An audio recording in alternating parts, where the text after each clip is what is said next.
Hello friends, नमस्कार। जैसा कि आप लोग जानते हैं कि मैं हर बार आप लोगों के सामने नए नए रोचक जानकारियों को शेयर करता हूं, जिससे आपको बहुत ज़्यादा लाभ होता है। इसी कड़ी में आज जो मैं हूं, एक नए वीडियो के साथ आप लोगों के सामने हाजिर हूं। क्या आप लोगों ने कभी सुना है कि यह धरती, आकाश और अंतरिक्ष का जो क्षेत्र है वो असीमित है, इसकी कोई सीमा नहीं है। क्या आपने कभी सुना है कि कुछ ऐसी भी घटनाएं होती है जो विज्ञान और हमारे सोच से परे होती है।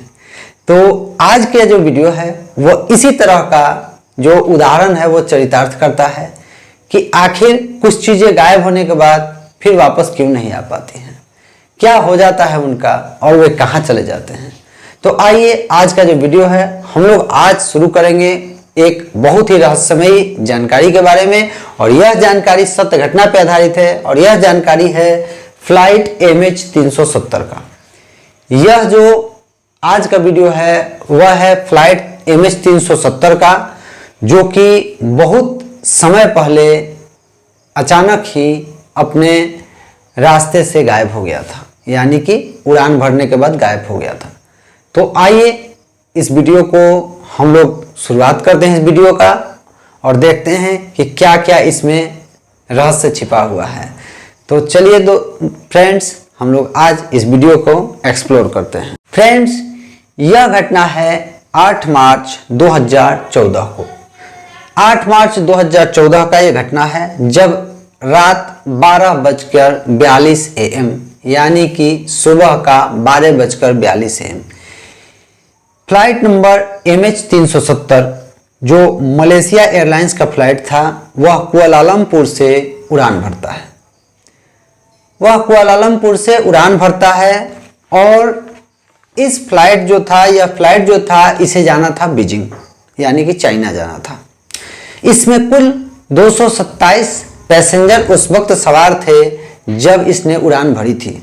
और इस फ्लाइट के जो कैप्टन थे उनका नाम था जहारी अहमद शाह, जिनके पास बहुत ही लंबा चौड़ा अनुभव था फ्लाइट एविएशन का, यानी कि वायुयान उड़ाने का बहुत ज़्यादा इनके पास अनुभव था। और इनके को पायलट जो थे उनका नाम था फारिक हामिद, जो कि इनके लिए यह पहला फ्लाइट था और ये लगभग ट्रेनिंग पूरा करके यह पहले फ्लाइट में ही सवार हुए थे अपने फ्लाइट को उड़ाने के लिए। जब फ्लाइट उड़ान भरती है कुआलालंपुर से तो लगभग 20 मिनट तक सब कुछ सही दिशा में जाता है, यानी कोई प्रॉब्लम्स नहीं होता है, कोई दिक्कतें नहीं आती हैं, सब कुछ सही ढंग से चलता है और जो प्लेन है वह सही दिशा में उड़ान भरता है। कैप्टन जहारी जो हैं वो कंट्रोल रूम को भी बताते हैं कि वह लगभग 35,000 फीट की ऊंचाई पर पहुंच चुके हैं और फ्लाइट जो है वह बहुत ही अच्छी तरह से उड़ान भर रहा है, कहीं कोई दिक्कत नहीं है। और था भी ऐसा ही, कहीं कोई दिक्कत नजर नहीं आ रही थी। इस तरह सब कुछ सही जा रहा था।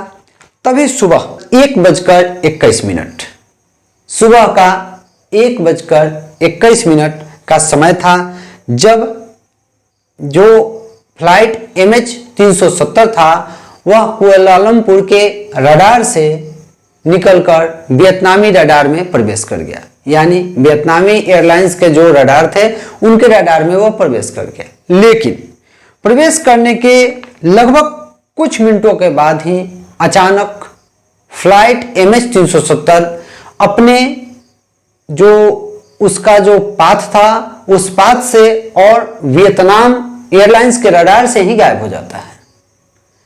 जब तक वियतनामी एयरलाइंस के जो कर्मचारी थे वह कुछ समझ पाते, उन्हें यह पता ही नहीं चलता है कि आखिर फ्लाइट MH370 गायब हो कहां। वे लोग कुछ क्षण इसके बारे में बहुत बार कांटेक्ट करने की कोशिश करते हैं कैप्टन जहारी से और साथ साथ फारिक हामिद से भी, कि आखिर फ्लाइट जा कहां रहा है और रडार से क्यों गायब हो गया। बार बार प्रयास करने के बाद भी जब वियतनामी एयरलाइंस के कर्मचारियों को सफलता नहीं मिलती है और एरोप्लेन से कोई जवाब नहीं आता है, तब वे लोग कुआलालंपुर को यह सूचित करते हैं कि MH370 उनकी रडार से गायब हो चुका है। अब इस खबर को सुनकर सभी जगह लगभग हड़कंप मच जाता है और तुरंत ही एक जांच टीम गठित की जाती है और फ्लाइट MH370 की खोज शुरू की जाती है। लेकिन उस वक्त भी इस प्लेन का कोई अता पता नहीं चलता है। इस तरह दिन बीतते जाते हैं और समय लगभग 4 दिन गुजर जाते हैं। फ्लाइट के गायब हुए 4 दिन गुजर जाते हैं और इन 4 दिनों के बाद एक सूचना यह मिलता है कि भले ही जो फ्लाइट MH370 था वह वियतनामी एयरपोर्ट के रडार से गायब हो गया था, लेकिन वह एक मिलिट्री रडार के संपर्क में आया था और वह समय था 2:22 जब एरोप्लेन यानी कि फ्लाइट MH370 वियतनामी रडार से गायब होकर एक मिलिट्री रडार के संपर्क में आया था और उसने उसको पिक किया था। उस समय 2:22 हो रहा था, लेकिन यह जानकर आपको हैरानी होगी कि चूंकि इस फ्लाइट को जाना था बीजिंग और इसे साउथ चाइना सी यानी कि दक्षिण चीन सागर से ऊपर से गुजरना था, लेकिन जब यह रडार से गायब हुई थी तो यह जो प्लेन था वह बिल्कुल अपनी उल्टी दिशा में था और मिलिट्री रडार ने इसे जब पिक किया था तो यह अपने सही मार्ग से नहीं बिल्कुल उसके उल्टी दिशा में जा रहा था, जो कि इंडिया के अंडमान निकोबार होते हुए निकल रहा था। इससे कर्मचारियों को बड़ा ही आश्चर्य हुआ।